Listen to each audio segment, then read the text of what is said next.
জীবন গল্পের আজকের এই পর্বে এক অদ্ভুত রকমের প্রেমের গল্প আপনাদের সামনে উপস্থাপন হবে। প্রতিটা গল্পই আসলে আমাদেরকে একটা জিনিসের শিক্ষা দেয়, জীবন অনেক বেশি নাটকের চেয়ে নাটকীয়। কে রয়েছেন আমার সঙ্গে শুরুতে একটু পরিচিত হই, তারপর মাঝখানে অনুষ্ঠানের যে ইনিশিয়ালসগুলো রয়েছে, অনুষ্ঠানের যে প্রয়োজনীয় বিষয়গুলো রয়েছে সেগুলো নিয়ে আমরা কথা বলবো। জি, আপনার নাম, পরিচয়? আমার নাম রিয়ান আহমেদ জসিম। আমার দেশের বাড়ি চাঁদপুরে হ্যামচরে। তো আমি ছোটবেলা থেকে বড় হয়েছি গাজীপুরে। গাজীপুরে বড় হয়েছেন, আচ্ছা ওকে। জীবন গল্প অনুষ্ঠানটা আপনি শোনেন নিশ্চয়ই, নইলে তো আপনি এখানে বলতে।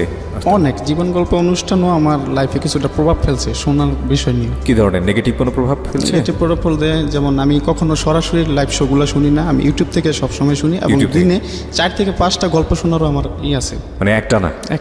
এমনকি আমি এটার জন্য মানে মাথায় প্রচণ্ড ঘুরাইতো, তারপর কান ব্যথা করতো। তার পরবর্তীতে আমি বক্স কিনা ব্লুটুথ সিস্টেম মোবাইল থেকে এভাবে শুনছি, কিন্তু এটা নিয়েও আমার একটা প্রবস্থা। আমি সারাদিন এগুলো নিয়ে মানে খুব ভালো লাগে আর কি। আর আপনি একাই শুনতেন নাকি আরো অনেক লোকজনকে শোনাতেন বা কেউ শুনতো? একাই শুনতাম, কিন্তু একটা গল্প বকা টকা দিয়েছে কখনো এইসব গল্প শোনার জন্য ফ্যামিলি দেখে? বকা দিব আমি তো দোকানে এমন একটা পজিশনে আমাকে বকা দেওয়ার কারো একমাত্র মালিক ছাড়া কোনোই নেই। তারপর সবাই আর কি আমাকে নিয়ে একটু দুষ্টামি ফাজলামি করতো যে এগুলো শুনে কি লাভ। সারাদিন শুনতেন? সারাদিন।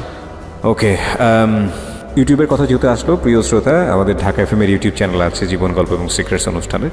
আপনারা ওখান থেকে আমাদের পুরো অনুষ্ঠানগুলো ডাউনলোড করতে পারবেন। যাবতীয় অনুষ্ঠান মানে এখন পর্যন্ত যতগুলো এপিসোড হয়েছে সেগুলো ডাউনলোড করতে পারবেন, শুনতে পারবেন ওখান থেকে। আমাদের ইউটিউবের চ্যানেলটা জানা আছে আপনার? www.youtube.com/dfm904। হ্যাঁ, www.youtube.com/dfm904। ওখানে গিয়ে অবশ্যই আপনারা সাবস্ক্রাইব বাটনে ক্লিক করবেন এবং নোটিফিকেশনটা অন করে দেবেন। তাহলে নতুন পর্ব ওখানে আপলোড করার সঙ্গে সঙ্গে আপনার মোবাইলে নোটিফিকেশন চলে যাবে এবং আপনি সবার আগেই শুনতে পারবেন ওখান থেকে, যদি আপনার নোটিফিকেশন অন করা থাকে। তো কি যেন নামটা বলছিলেন? জসিম। জি আচ্ছা, তো জসিম, যেহেতু আপনি জীবন গল্প শোনেন, আপনি নিশ্চয়ই জানেন কিভাবে এখানে জীবন গল্প বলতে হয়। বলুন, শুরু তার আগে আমি একটু প্লাস করে নিই। জি। যে জীবন গল্প আসলে 3টা গল্প আমার জীবনে এখনো আমার মনে আছে, যে আমি তো শুনি। আচ্ছা। একটা গাজীপুরের যে তুই যে ক্যান্সার এফেক্ট লাভ স্টোরি, জি, ইমন তীব্রতা গল্পটা আমি শুনে অনেক মানে চোখের জল পড়ছে অনেক। তারপরে এই গল্পটা শুনে আমি মনে করেন অনেক লোকের এটার প্রতি আরও আগ্রহ বাড়াইছি। আচ্ছা। আর হাসছি আপনার এই নতুন স্টেশনে রিক্তা নামের একটা মেয়ের গল্প ছিল, ওই যে উনি বোর্ডে শালিরে ব্ল্যাকমেল করে আর কি করছে। আচ্ছা। তখন আপনি ওনার বকাঝকা করতেছিলেন যে আমি ওর পাইলে হাড়গোড় ভাঙা দিতাম, ঠ্যাং ভাঙা ও দিতাম। আচ্ছা আচ্ছা, ফাইন। কিছুদিন আগে এসেছিল। তখন আমি রাত্রে মানে কাজ করতেছি। ভেরি ভেরি স্যাড স্টোরি এবং এটা খুব দুঃখজনক। আমি খুব মানে আমার এই যে লাইফে লাস্ট এই ট্রেজেডিটা ঘটার পর আমি কখনো হাসি নেই, মানে ওই গল্পটা শুনে খুব হাসছিলাম। কিন্তু গল্পটা খুব প্যাথেটিক। হ্যাঁ, খুবই, এবং আমি সত্যি সত্যি পেলে হাড়গোড় ভেঙে দিতাম, এরকম একটা অনুভূতি হয়েছিল। হ্যাঁ, এরকম বলছিলেন। আচ্ছা। তো তারপরে আরেকটা গল্প যেটাকে আমাকে নাড়া দিয়েছে এবং রাত 2টা বাজে আমি সাহায্য করতে বাধ্য হয়েছি, সেটা হলো রুবানা হক প্রিয়ঙ্কার আম্মু। আচ্ছা, মনে আছে? উনি তখন রাত 2টা বাজেই আমি বিকাশে আমার সাধ্য মতো 500টা টাকা ওনাকে আমি সাথে সাথে। কোথায় ছিল এই গল্পটা? অন্য রেডিও স্টেশনের? আগে রেডিও স্টেশন? আগে রেডিও স্টেশন। মেয়েটা কি ছিল? মেয়েটা কি কোনো গল্পটা কি ছিল? মেয়েটা ছিল ওই লোকা ওই যে ওনার বড় ভদ্রলোক ফ্যামিলির মেয়ে আর কি। হ্যাঁ। তো ওনার যে জোর করে এলাকার একজন বড় বিয়ে করছিল, তো ওনার যে বাচ্চা একবার করে অনেকবার 7-8বার বাচ্চা নষ্ট হয়েছে। লাস্টের বাচ্চাটুকু মেশিনে বাইর করতে গিয়া ভাঙ্গা গেছে। তারপরে বাইরে থেকে চিকিৎসা করে আনছে। একটা মেয়ে আসছিল প্রিয়ঙ্কার নাম। ও আচ্ছা, প্রতিবন্ধী মেয়েটা। হ্যাঁ, ভিডিও আপলোড করছিলেন। ওই ভিডিও দেখার পর সো আমার কাছে টাকা ছিল, কিন্তু এমন একজনের টাকাটা আমার ছোটো ভাইয়ের পরীক্ষার ফিস। তো মানে আমার মনটা এত হয়েছিল, তখন আমি ওখান থেকে 500 টাকা দিয়ে দিছি আর কি। একটা কথা বলি প্রিয় শ্রোতা, আসলে এগুলো না আমি কখনো বলতে চাইনি আমার এই অনুষ্ঠানে, মানে কখনোই বলি না, ভালো লাগে না বলতে আসলে, কারণ নিজের ঢোল নিজে পেটানো হয় এবং এতে আসলে কষ্টই হয় এক ধরনের। এই যে জীবন গল্প কিংবা আগের রেডিও স্টেশনে যে অনুষ্ঠানটা আমি করতাম, এগুলোর তো আসলে কন্টেন্ট সেম, মানুষ লাইফের স্টোরি বলেন, with the name of almighty Allah. আমি এখন পর্যন্ত এই অনুষ্ঠানের মাধ্যমে কত মানুষকে যে সাহায্য করতে পেরেছি আপনাদের সহযোগিতায়, এবং এই সাহায্যে অনেক সময় তারা যেই প্রবলেমটা নিয়ে আসেন সেই প্রবলেম সলভ হয়েও আরও বেশি হয়ে যায়। আবার কোনো কোনো সময় আসলে এই সাহায্য কিছুই না তাদের প্রবলেমের জায়গাটিতে, কিন্তু কত মানুষ যে সাহায্য পেয়েছেন এই অনুষ্ঠানের কল্যাণে, এটা নিঃসন্দেহে সৃষ্টিকর্তার কাছে কৃতজ্ঞতা আমরা জানাই। এবং আপনি চিন্তা করতে পারবেন না, এই যে ভদ্রলোক যিনি বললেন জসিম, যে ওটা অন্যের টাকা আমি বিকাশ করে পাঠিয়েছিলাম, এরকম কত মানে হৃদয়বান মানুষ যে তাদেরকে সাহায্য করে। কিছুদিন আগে একটা গল্প এসেছিল, যদি আপনার শোনা থাকে, সিলেটের এক ভদ্র ফ্যামিলি রেপ হয়েছে। আমি এটা অ্যানাউন্স করার পর না, তার বিয়ে শাদী হয়েছে কিনা আমি এখনও আপডেটেড না, আমি খোঁজখবর রাখছি। আপডেট হওয়ার পর যেই সাহায্য এসছে তা দিয়ে মোটামুটি তারা সচ্ছল হয়ে যেতে পারবে। হ্যাঁ, তো এটা আসলে কত বড় দোয়া না, মানে প্রত্যেকেই কিন্তু প্রত্যেকের জায়গা থেকে একটা পার্টিসিপেট করলো এবং এটা কিন্তু জীবনে অনেক বড় হয়ে রিটার্ন আসে। তো যাই হোক, আজকের অনুষ্ঠানটা একটু অন্যভাবে শুরু হলো। ভালো লাগলো আপনার কথা শুনে। আপনারা পাশে আছেন বলেই এই অনুষ্ঠানটি এত সুন্দর, এই অনুষ্ঠানটি এতদিন পর্যন্ত চলেছে এবং এটা আরও সামনের দিকে যাবে ইনশাল্লাহ। আর এই অনুষ্ঠানে যদি আপনারা অংশগ্রহণ করতে চান, প্লিজ আমাদেরকে ফোন করবেন। আমাদের ফোন নাম্বারটি হচ্ছে 09611904 আমি আবারও বলছি 09611904। হ্যাঁ, তো জসিম শুরু করুন একেবারে ছোটোবেলা থেকে, যেখান থেকে মনে পড়ে। আমরা ফ্যামিলিতে বাবা মা আছে, আমরা 2 ভাই 2 বোন। তো ছোটোবেলা আমার যতটুকু মনে আছে, আমি 1 থেকে 3 পর্যন্ত ব্র্যাক স্কুলে লেখাপড়া করছি, গ্রাম অঞ্চলে যে ব্র্যাক। বাবা কি করতেন? আমার বাবা কৃষিকাজ করতে, আর আমাদের রিভার কান্ট্রি এলাকা, তো ওখানে আপনার মাছ ধরা হয়। আচ্ছা, তো মাছও ধরতেন? 6 মাস মাছ ধরতেন, 6 মাস উপরে কৃষিকাজ করতেন। আচ্ছা, ওকে, ঠিক আছে। তো লেখাপড়া একটু ভালোই ছিলাম। 3 থেকে ওখান থেকে 4-এ ওঠার পর 4-এ 5-এ প্রাইমারি স্কুলে কাটাইছি। তো আমার কি আবার একটা কি, আমি পড়া একবার দেখলেই মানে মুখস্থ হয়ে যায়, হয়ে যেত। আচ্ছা, তো এদিক থেকে আমাদের প্রধান শিক্ষকের সাপোর্ট পাইতাম আর কি। আচ্ছা। উনি আমারে খুব অন্য চোখে দেখতেন। 4-এ যখন বার্ষিক পরীক্ষা দিলাম, তো আমরা যখন 3-4 জন একসাথে স্কুলে যাই, তো পরীক্ষার সময় দেখলাম যে ওরা আমার যা দেখা লাগছে আর কি কী করছে, কিন্তু তখন আমি পরীক্ষা দিয়ে ঢাকা যাই বেড়াইতে যাওয়ার পর আয়সা শুনি ওরা সবাই পাস করছে, আমি ফেল গেছি। তো আমি খুব কান্নাকাটি যে না, এটা কিভাবে সম্ভব যে মানে আপনার দেখে লিখে পাস করে ফেললো আর আপনি ফেল করে ফেললেন। পরের বাদে আমি খুব কান্নাকাটি, আমি আর লেখাপড়া করবো না সে। তো মা বলতেছে আগে স্কুলে যাও, স্কুলে যা দেখো যে কি হয়েছে। পরে স্কুলে যা দেখি যে না, আমি ফেল করিনি, আমি পাসই করছি, এটা একটা গুজব ছিল। আচ্ছা, 6-এ যখন ভর্তি হই, 6-এ ভর্তি হইলে আমার তো আর লেখাপড়ার মন বসে না, মানে বাড়ির পাশে স্কুল, ভালো লাগে না। এই তো এলাকায় ঘোরাঘুরি করি করি এরকম নিয়া। তো আমাদের আবার একটা ইসলামিক স্যার ছিল, তো উনি নামাজ না পড়লে সবাই মারতো আর কি। তো আমি ওই দিন নামাজ না পড়ে মিথ্যা কথা বলছি যে হ্যাঁ স্যার আমি পড়ছি। তো পিছন থেকে আমার ফুয়াতো ভাই ছিল রাজা, ও বলতেছে যে না স্যার ও পড়েনি। তো স্যার আমার মারলো, মারার পর আমি বললাম যে আমি আর স্কুলে যাবো না। তারপরে মা বলতেছে তো স্কুলে যখন যাবি না, তাহলে আমাদের কাজ করেই খাওয়া, তোর বসায় তো আর আমি খাওয়াবো না, তোর বাপে গালাগালি করে এই করে। তখন আমার ফুয়াতো ভাই থাকে ধানমন্ডি জিগাতলা, ওনার সাথে যোগাযোগ কইরা তো এখানে পাঠাইলো। বয়স কত ওই সময়টাতে আপনার? ওই সময় আমার 11 কি বা 12 হবে। আচ্ছা, তো ঢাকা শহরে আসলেন কাজের জন্য? হ্যাঁ, লেখাপড়া ছেড়ে দিলেন? লেখাপড়া ছেড়ে দিয়েছি। কাজ কি ছিল আপনার? কোথায় আসলেন? বাড়ি থেকে আসার পর যেখানে চাকরি নিয়েছি, ওনার এত ভালো লোক যে আমারে, ওনার কোনো ছোট ভাইটাই কিছু নাই, ওনার আব্বা আম্মা আর ওনার 2 ভাই, এক ভাই বিয়ে করছে আর আমি চাকরি উনি বিয়ে করেন না। তো ওনাদের সাথে ফ্যামিলি, জয়েন্ট ফ্যামিলির মতো একবার থাকতেছি। ওনারা আমার কখনো বাড়িতে মেহমান আসলে যদি জিজ্ঞাসা করছে যে উনি ওকে, বা এসে বলছে যে আমার ছোট ছেলে, কোনো সময় বলে না যে ও আমাদের দোকানে কাজ করে বা ওরকম কি, একবারে। কিন্তু ওনার আদর ভালোবাসা পায়, আমি আর বাড়িতে যাই না। বছর পর 1 বছরে একবার বাড়িতে যাই আর কি, এইভাবে ওখানে। কোথায় এটা? ঢাকাতে? এটা গাজীপুরে, ওকে। গাজীপুর। তো আমাদের দোকানে একটা কাস্টমার ছিল যে উনি রং মিস্ত্রি, ওনার সাথে আমার খুব ভালো পরিচয়। উনি আমার বাইকনা বলে ডাকতো, তারপরে ওনার মামা বলে ডাকতাম। তো একদিন এখানে প্রায় 5 বছর চলে গেছে দোকানদারি করতেছি এরকম। জি। তো একদিন ভাইয়ের সাথে 1 কথা 2 কথা এরকমই নিয়ে, মানে যে আমি বলতেছি আমি আর চাকরি করবো না, যে আমি চলে যাবো। পরে বাবির বাড়িতে যা বাবিরে বলছি, ভাইয়া বাবিরে ধরছে যে ও চলে যাইতে চায়, ও গেলে আমি কীভাবে দোকান চালামো বা এরকম। আর আমি চলে যাওয়াটা বড় বিষয় না, যে আমি যে হয়তো কাজ করে চলে গেলাম, করলাম না, টাকা দিল না, কিন্তু ওরকম বিষয় না। কিন্তু আমি তাদের ফ্যামিলির সাথে এরকমভাবে জড়ায় আছি যে আমার যাওয়াটা ওনারা মাইনে নিতে পারতেছে না। ওখানে আমি কিছুদিন মানে চাকরিটা ছেড়ে দেওয়ার পর আমার দুলাভাই, তো কিছুদিন এভাবে বেকার ঘুরি, কিন্তু দুলাভাই পরবর্তীতে 50,000 টাকা দিয়ে আমার একটা চাকরি নিয়ে দেয়, যে মাল্টিপারপাস কোম্পানি, যেটা আর কি ফিল্ডে টাকা ছাড়ে বা গ্রাহক থেকে টাকা উঠায় ওরকম। তো আমার দুলাভাই 50,000 টাকা দিয়ে আমার ওই চাকরিটা নিয়ে দেয়। চাকরিটা নিয়ে দেওয়ার পর তো এখন ওই আগের মালিকে বলতেছে যে ওই চাকরির ডিউটি একবারে সীমিত। তো আগের মালিক বলতেছে যে তুমি এইটার পাশাপাশি তুমি আমার একটু সময় দাও, তো আমার ব্যবসাটা চলবো, এরকমই করবো। তখন আমি বলতেছি যে আচ্ছা ঠিক আছে, অসুবিধা নেই, আমি দিব। তো ওই চাকরিতে যাওয়ার পর যে আমার মানে এলাকায় যে পরিচিত, আমার আগে থেকে প্রায় 10 বছর ওখানে আছি, এলাকায় যে পরিচিত এই পরিচিত কাজে লাগায় মানে কি ওই চাকরির মধ্যে 3 জন আমরা ফিল্ড অফিসার ছিলাম, তো ওর মধ্যে সেরাটা আমি হই আর কি। সেটা আমি যেমন আমি গ্রাহক থেকে সঞ্চয় উত্তোলন করাটা বা বিনিয়োগ জিনিসটা এটা সবচেয়ে বেশি ফার্স্টে ছিলাম আমি। তো এটা তারপরে ওই মালিক আমার মানে একটু আদর যত্ন ভালোই করতো। তারপরে একদিন ওই যে মামা বললাম ওনার সাথে ভালো সম্পর্ক, উনি বলতেছে যে আমার সাথে তোর একদিন বেড়াতে যাওয়া লাগবো। তো আমি বলতেছি কোথায়, বলতেছি সাভার। তো আমি বলতেছি কে, বলতেছে যে এরকম এরকম আমার 2টা শালি আসছে, তো ওদেরকে আনতে যাবো, আমার বাসায় বেড়াতে আসবো, ঠিক আছে।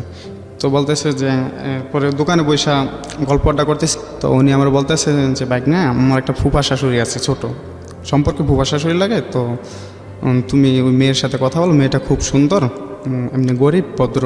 আচ্ছা, আমি তো তোমার চিনি আর মেয়ে তো আমার সম্পর্কে ফুফা শাশুড়ি লাগে। তো আমি বলতেছি আচ্ছা ঠিক আছে, তুমি নাম্বারটা দিও আমার। তো ওই মেয়ের নাম ছিল জাসমিন। তো কত সালের ঘটনা এটা? এটা 2013 ফার্স্টে দেখতে। জি, যেখানটায় ছিলাম। তারপর মামা নাম্বারটা দেওয়ার পরে ওই মেয়ের সাথে আমি কথা বলি, প্রায় 1 সপ্তাহ কথা বলি। বলার পর ওই মেয়েকে জিজ্ঞাসা করলাম যে তুমি লেখাপড়া করো না, একবার পারিবারিক সমস্যার কারণে লেখাপড়া করি না, তো এরকম তুমি কোথায় আছো? যে আমি বর্তমানে মোহাম্মদপুর আছি। তো এই আর কি যাই 1 সপ্তাহ আর কি নতুন অবস্থায় যেরকম কথাবার্তা চলে ওরকম। তো মামা বলতেছে যে আমার ওই শালিরে আনতে যাবো, ও 2 জনের আনতে যাবো, তো আমার সাথে যাওয়া লাগবে। তো আমি যাওয়ার ইচ্ছা ছিল না। তো ওই দিন এক পর্যায়ে জোর করে নিয়ে গেছে, তো আমারে আর আমার যেটা তো ভাই জুয়েল, ওদের বাড়িতে 2 জন সাবান। মেয়েটার নাম কি ছিল? ও যার সাথে কথা বলছি তার নাম ছিল জেসমিন। জেসমিন। আচ্ছা, তো কার বাড়িতে নিচ্ছে? মেয়েটার বাড়িতে তো না, মেয়েটার নাম এটা হলো মামার ফুফার শাশুড়ি, ও ঢাকা আসছে, আবার মামার 2টা শালি আসছে। আচ্ছা, শালি আসছে, ওরও মনে করেন ঢাকা আসছে সাভার। তো এই মেয়েটা আসছে মোহাম্মদপুর আর ওরা আসছে সাভার। তো দুজনেরই আনা হবে ওনার বাড়িতে আর কি। কার বাড়িতে? এটা মামার এটা বাড়িতে? মামার বাড়িতে। আচ্ছা, মানে জেসমিনকেও আনা হবে? জেসমিন তো আপনাকে ডেকেছে মামার বাড়িতে? তারপরে ওনার সাথে ওই দিন আমার যারা তবে জুয়েল আর আমাকে নিল আর কি। তো সাভার গেলাম, সাভার যাওয়ার পর বাসায় যাওয়ার পর দেখলাম যে ওনার 2টা শালি। তো বলতেছে যে ঢোকার পর যে বলতেছে দুলাভাই কেমন আছেন, এসে বলতে ওরা জানতে পারি যে ওদের একটা নাম মুন্নি, আর বাসায় আরও লোকজন আছে। তো অনেক পরিচয় হইলাম, অনেক সবাই সবার সাথে পরিচয় হয়, খাওয়া দাওয়া সালামি করলাম। আসলে যে ওই দিন গেছি, যাওয়ার পর মানে ওদের দেখার পর এরকম একটা ফিল বা ওরকম কিছু ওরকম মনের মধ্যে কোনো কিছু ছিল না, স্বাভাবিকভাবে যেভাবে চলাফেরা ওইভাবে করতেছি। পর আমরা গাজীপুরে আসলাম, গাজীপুরে আসার পর এখন বাসায় ওদের রায়কা টেকা, তো আমরা চলে আইছি। ওই দিন রাত 9টা বাজে গেছে আসার পর।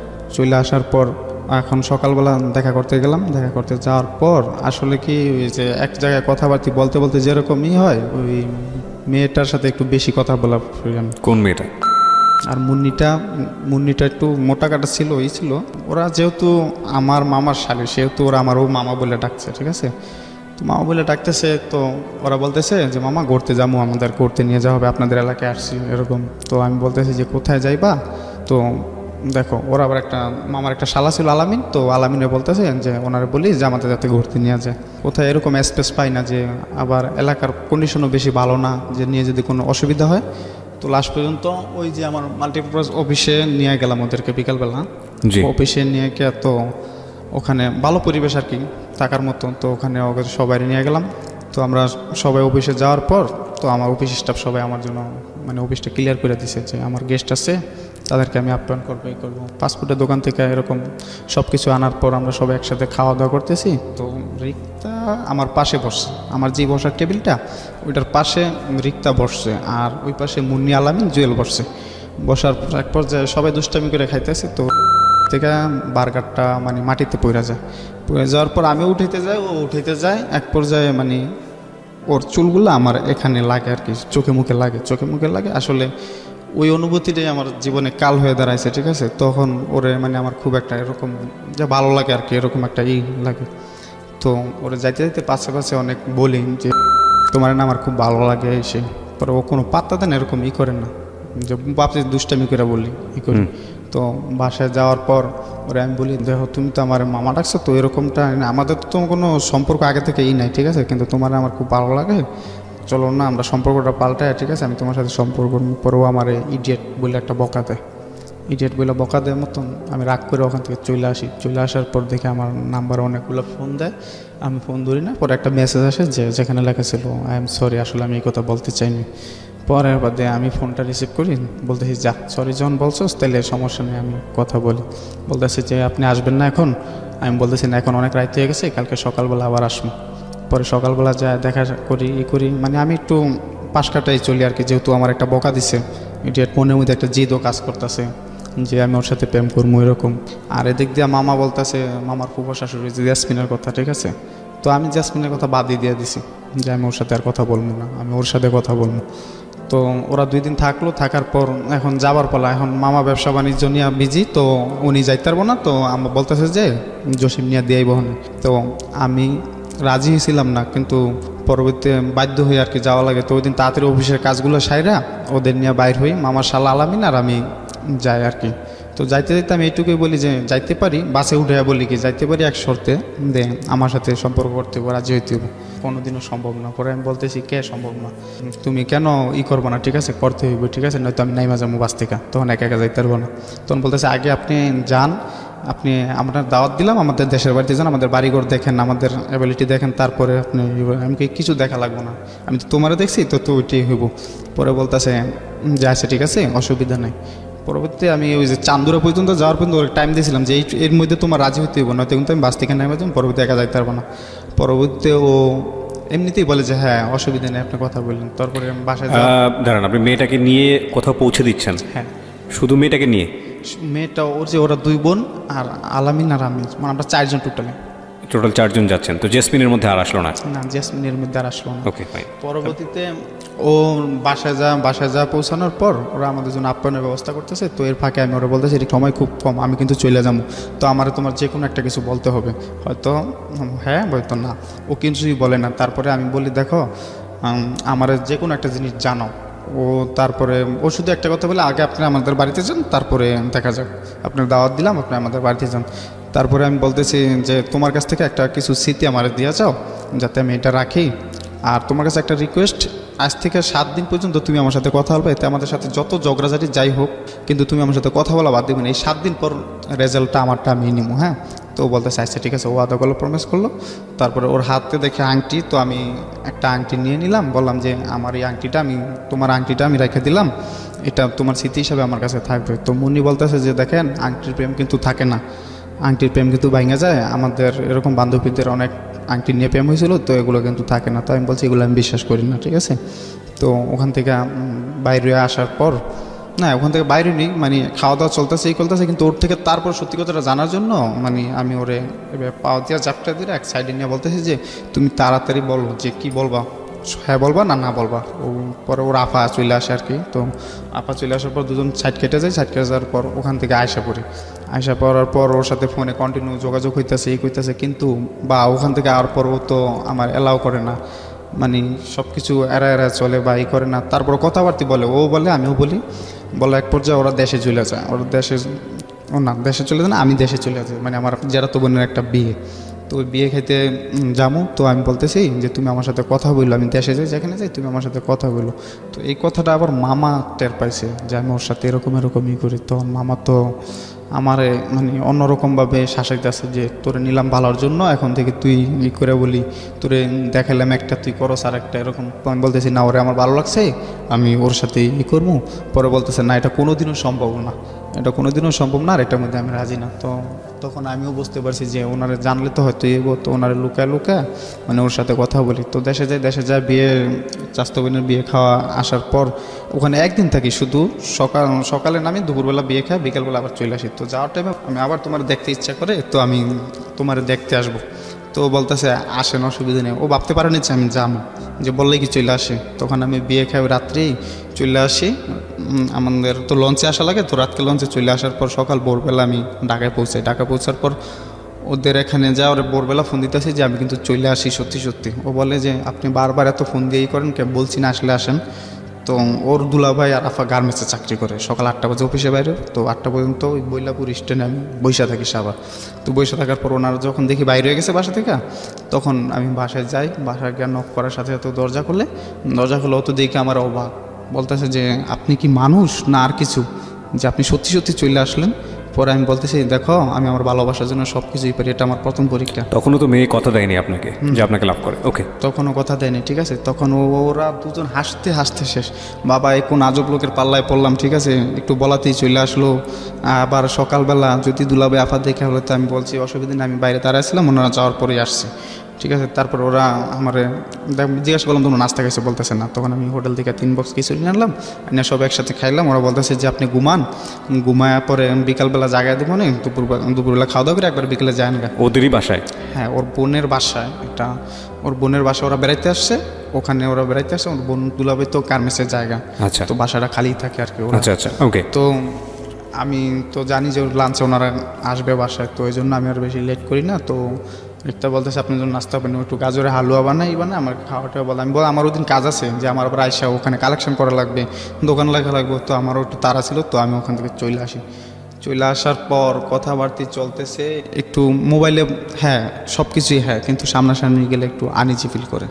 তো পরবর্তীতে কথা চলতেছে, এক পর্যায়ে এটা এমন পর্যায়ে জায়গা ও বেশি বিরক্তি বোধ করে। আমি সারাদিন কথা বলি ওর সাথে, তখন ও একটু ঝগড়াপাটি লাগলে ও ফোন করে বলে দুলাভাই ও আমার ডিস্টার্ব করে, এরকমই করে। আমি বলি না মামা, ও আমাকে আগে মিস কল দেয়। দুলাভাই বলতে হচ্ছে আপনার যে মামা সম্পর্কের? হ্যাঁ, তো আমি বলি যে না, ও তো আমার ফোন দেয়, ও আমার এইটা বলছে কে এই সেই, ঠিক আছে, মানে এটা নিয়ে একটু একটু চলে আর কি, যে মিষ্টি মিষ্টি ঝগড়া যেটা আর কি। তো ওগুলো আপনার এই সম্পর্কের মামা কি বিষয়টা কিভাবে দেখতো? উনি তো কোনোদিন ভাবতেই, হ্যাঁ উনি ভাবছে যে একবার দেখা করাইছি দেশে, হয়তো মোবাইলে 2-1 দিন কথা বলার পরে বুঝতে পেরেছি, ঠিক আছে। তারপরে ওর সাথে কথাবার্তা চলে, ও বিচার দেয়, আমিও বিচার দিই, এরকমই চলে। তো একদিন পারতেছি না আর, অনেকটা বেশি অহংকার দেখায়, পারতেছি না। তো আমি বলতেছি তুমি এতদিন যেই মানুষগুলা নিয়ে আমার সাথে কথা বলছো, যেমন তোমার কিছু বান্ধবী, ওগুলার আমার কথা শুনেছো না, ওগুলো সবাই নিয়ে আসো, তোমার জন্য একটা সারপ্রাইজ আছে। তো বলতেছে যে কখন? আমি বলতেছি দুপুরের দিকে ফোন দিও। তো ও সবাই ডাইকে নিচ্ছে। আমি বলছি তোমাকে একটা একটা ওয়াদা করতে হবে, যে আমি যতক্ষণ পর্যন্ত কথা না শেষ হইব ততক্ষণ পর্যন্ত তুমি ফোন কাটবা না, আর লাউড দিয়ে সবাইকে শোনাইবা। পরবর্তীতে ও বলতেছে আচ্ছা ঠিক আছে। আচ্ছা, এই লাউড দিয়ে যাওয়ার আগে আমি একটু বলি, এটা হচ্ছে মেয়েটা আপনার ফ্যামিলি সম্পর্কে তোমরা মোটামুটি জানলাম, ইকোনমিক স্ট্যাটাস কী ছিল আপনার মেয়েটার? ইকোনমিক স্ট্যাটাসটা কী ছিল, মানে অর্থনৈতিক অবস্থা? সেম, ওর বাবাও কৃষিকাজ করতো? ওকে, ঠিক আছে। তো লাউড দিয়ে শোনানো, হ্যাঁ। তো তার লাউড দিয়ে শোনানো, তো ওর যে বিরক্তিকর, ও আমাকে কোনো পাত্তাই দিত না, খুব অহংকার দেখাইতো। তখন আমি ইচ্ছারম বিশ্রী ভাষায় বকাবকি, তুই নিজেকে কি মনে করিস? আয়না কোনোদিন নিজের চেহারা দেখছিস? এই লাউড দিয়ে? হ্যাঁ, ওর বান্ধবীর নিয়ে করছে, তো আয়না কখনো নিজের চেহারা দেখছিস? ঠিক আছে, তুই যেদিন আমার ইডিয়েট বলে বকা দিচ্ছস, সেদিনই আমি তোর পিছে লাগিয়ে আছি, ঠিক আছে, সেই করে এইভাবে করমু সেই করমু, ঠিক আছে, বেশি বিশ্রী না, এভাবে যা একটু রেশারেশি। তখন ও ফোনে আর কিছু বলে না, বলতেছে আর আপনি কি আর কিছু বলবেন? পরে আমি বলতেছি না, পরে রেখে দিই। পরে বিকালবেলা ওই আলামিন রে, ওর চাস্তো ভাইয়ের ফোন দিই। ফোন দেওয়ার পর জিজ্ঞাসা করি যে কিরে দেখছস? কয় হ্যাঁ। আমি কি কীরকম দেখা কয় মুখ চোখ কালা, পুরো একবারে গোমরা দেখা যায়, যে কী জানি হয়েছে, ঠিক আছে। পরে বলি যে আমি এরকম এরকম বলছি, এই হয়েছে। তো বলার পরে এখন তো আমার ভিতরে খুব জ্বলতাছে, যাই হ্যাঁ আমি কী করলাম, মেয়েটারে এতগুলো বকাবাজি করলাম, তো এখন তো ওর সাথে কথা না বললে আমারও ভালো লাগতেছে না। তো 1 সপ্তাহ তো কোনো কথাবার্তা কিছু বলিনি। 1 সপ্তাহ পর ফোন দিছি মতন, ও আমার বলতেছে কি আবার বকাবকি করেন। পরে আমি বলতেছি না দেখো, আমি কোনো দিন বকাবাজি তো এরকম কোনো মেয়েরে করিনি, আসলে তোমার যে জিদ কন্ট্রোল করতে না পারে আমি তোমার কাছে, তাই তোমার কাছে ক্ষমা চাওয়ার জন্য ফোন দিছি। তো বলতেছে যে না, আপনি আরও যদি মন চায় তো আরও বলেন, ঠিক আছে, আমি কি তুমি আমার ক্ষমা করে দাও, ঠিক আছে। আমি কোনো দিন, তো ওই দিন আমি খুব কান্নাকাটি করি ওর কাছে, যে আমি আসলে কোনো দিন কোনো মেয়ের এরকমই করিনি। তো বলতেছে যে আচ্ছা ঠিক আছে, আপনি রাত্রে ফোন দিন। পরবর্তীতে রাত্রে বাসায় যা ফোন দিই, ফোন দেওয়ার পর ওরে বলতেছি তুমি আমাকে ক্ষমা করে দাও, আমি কোনো দিন এরকমই করি নই, আসলে যা হয়ে গেছে, তুমি আমার সাথে কথা বলো বা না বলো এটা আমার কোনো না, কিন্তু তুমি আমার ক্ষমা করে দাও। তো বলতেছে ক্ষমা করতে পারি এক শর্তে। আমি বলতেছি কী শর্ত? পরে বলতেছে আমাকে ভালোবাসতে হবে। তো আমি বলছি না, এটা কোনো দিনও সম্ভব না, তোমার যদি কোনো প্রতিশোধ নেওয়ার ইচ্ছা থাকে তাহলে তুমি অন্যভাবে নাও, আমি মাইনে নিন। পরে বলতেছে না, আমি আপনাকে এক শর্তেই ক্ষমা করতে পারি, সেটা লোক আমাকে ভালোবাসতে হবে। তখন আমি দুষ্টামি করে বলি যে হ্যাঁ আমি তোমারে ভালোবাসি। তখন ও আমারে বলে মনে আছে তুই আমার এরসব কথা বলছিলি, তোকে তো আমি ভালোবাসো, প্রশ্নই ওঠে না যে এরকম তুই কখনো এরকম আমার যোগ্য না, এরকম অনেক ধরনের, আমি যেরকম বলছি ও আমার এরকম বইলা যে বলছে এটা তোর প্রতিশোধ, ঠিক আছে। তারপরে আমি তো আবার মনের মধ্যে একটা লাগলো, না ও আমার এরকম বললো, ঠিক আছে আমি তোরে ছাড়বো না, এই সেই। পরবর্তীতে আমি ওই যে জিয়াসমিন মেয়েটা, ওই জি। ওই মেয়েটার নাম্বার তো আমার কাছে আছে, তো ওরও বাড়িতে গেছে, বাড়িতে যাওয়ার পর ওই জিয়াসমিন মেয়েটার ফোন দা বলি যে ও এরকম ওই মেয়েটা অলরেডি জানা ফেলা যে ওর সাথে আমার এখন এটা চলতেছে। রিক্তার সাথে? হ্যাঁ, ওই মেয়েটার সাথে আর কথা বলতে বলি না, ও পাশ কাইটা যায়, আমিও পাশ কাইটা যাই, মানে আমাদের মাঝে আর ওরকম আগে যে কথা বলছিলাম এক সপ্তাহ জিয়াসমিনের সাথে, ওটা আর হয় না। তখন ওই মেয়েটার বললাম যে ও আমার সাথে এরকমই করছে, তুমি একটু ওরে বোঝাও না যে ও যাতে আমার সাথে সম্পর্কটা করে। পরে ও বলতেছে যে দেখি কি করা যায়। তখন আমি সারাদিন ফোন দিয়ে ওদের নাম্বারে ডিস্টার্ব করি। দুপুরবেলা একটা ফোন ওই জিয়াসমিনের মোবাইল থেকে, আচ্ছা। জিয়াসমিনের মোবাইল থেকে একটা ফোন। তো আমি বলতেছি কী ব্যাপার ফোন দিছো কেন? বলতেছে যে আপনার জন্য একটা গুড নিউজ আছে। পরে আমি বলতেছি কি গুড নিউজ? পরে বলতেছে যে আপনার সাথে সম্পর্ক করব। তো আমি বলতেছি না, ও তো প্রতিশোধের নেশায় জৈলাপুরা রয়েছে, তো ও তো প্রতিশোধই নেব নিক, আমার ওর সাথে সম্পর্ক করার দরকার নেই, ও সম্পর্ক মানে বোঝে না। বলতেছে না, সিরিয়াসলি বলতেছে ও আপনার সাথে সম্পর্ক করব। কে বলছে এটা? এটা জাসমিন জেসমিন বলছে। জেসমিনের সাথে সম্পর্কটা কি ছিল? ওরা ফুফু বাস্তে। ফুফু ভাস্তি, আচ্ছা। তারপরে বলছে মতন আমি বলছি যে ওকে দাও ফোনটা। পরে দিছে ও। আমি বলতেছি কি ব্যাপার, তুমি আমার ফোন দিছো কেন? বলতেছে যে কেন ফোন দিছি জানেন না? পরে আমি বলতেছি তোমার সাথে আমার কিসের সম্পর্ক? কয় আপনি জানেন না কিসের সম্পর্ক? পরে আমি বলছি বলো কিসের সম্পর্ক? ভালোবাসার সম্পর্ক। আমি কি ভালোবাসা কি জিনিস তুমি বোঝো?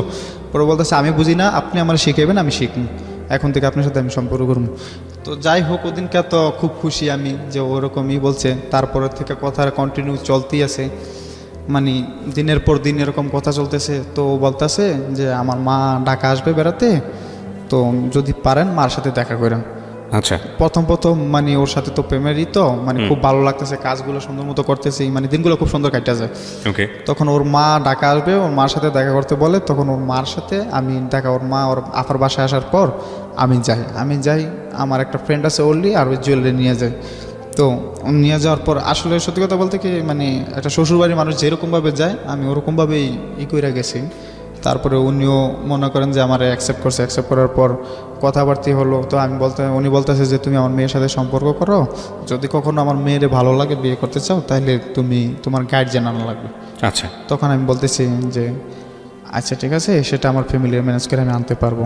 পরবর্তীতে উনি বলছে মেয়ে কিন্তু কখনো তোমার হাতে একা তুলে দেবো না, আর একা যাবে না। পরবর্তীতে আমি বলছি ঠিক আছে। তো ওখান থেকে ওই দিন কথাবার্তা বলে চলে, মানে ওর ফ্যামিলির সঙ্গেও আপনার কথাবার্তা হয়ে গেল? হ্যাঁ। আচ্ছা। অলরেডি কথাবার্তা হয়ে গেছে। তারপরে ওর মা এরকম আশ্বাস দেওয়ার পর আমি ওখান থেকে আসার পর ওদের ফ্যামিলি সবার সাথে কথা হয়, ওর সাথেও কথাবার্তা হওয়ার এক পর্যায়ে কিছুদিন পর ও আবার ঢাকা আসবে। জি। ও আবার ঢাকা আসবে বোনের বাসায়। ওর বোনের বাসায় আসার পর আমার সাথে দেখা করার ডেট হয় যে আমি ওখানে দেখা করতে যাব। তো ওর যাওয়ার আগে ওর বোনের অনুমতি নিয়ে যে আপা আমি কিন্তু আসতেছি আপনার বাসায়, ওর সাথে দেখা হবে। তো ওর বোন আমাকে একটা স্পেস দেয় যে জোসেন তুমি আসার পর সকাল 8টার পর বাসায় ঢোকবা, যাতে তোমার দুলাভাই না দেখে। আর আমরা তো পড়ে যাই, পরে 12টা বাজে লাঞ্চে যখন আমরা আসি তুমি বাসা থেকে বাইরে হয়ে যাবা, বাইরে হয়ে যাওয়ার পর আবার 2টার পর ঢুকো, তারপর সারাদিন ওর সাথে কথাবার্তা বললে পরে চলে যাও। আচ্ছা। বিষয়টা কিন্তু উনি আমাকে স্পেস দিতে আছে। হ্যাঁ, ছোট ছিলেন না বড় ছিলেন উনি? উনি বড় বোন ছিলেন। তো উনি ওনার এই আশ্বাসে তো আমি যাই, কিছু কেনাকাটা কইরা সব কিছু নিয়ে টিয়া যাই। তো বাসায় একা থাকে না, ওই যে ওনার আপার একটা মেয়ে আছে 5 বছর বয়স আর কি, জি। ওরা দুজন থাকে। তো ওদিন যায়, তখন আমি বলি এখন তো যাই হোক কত ঝগড়াঝাটি কত কিছুর পরে তুমি আমার সাথে কথা বলতেছো, আমি তোমার সাথে কথা বলছি, আমাদের সম্পর্কটা কিন্তু একটু আগায় গেছে গা।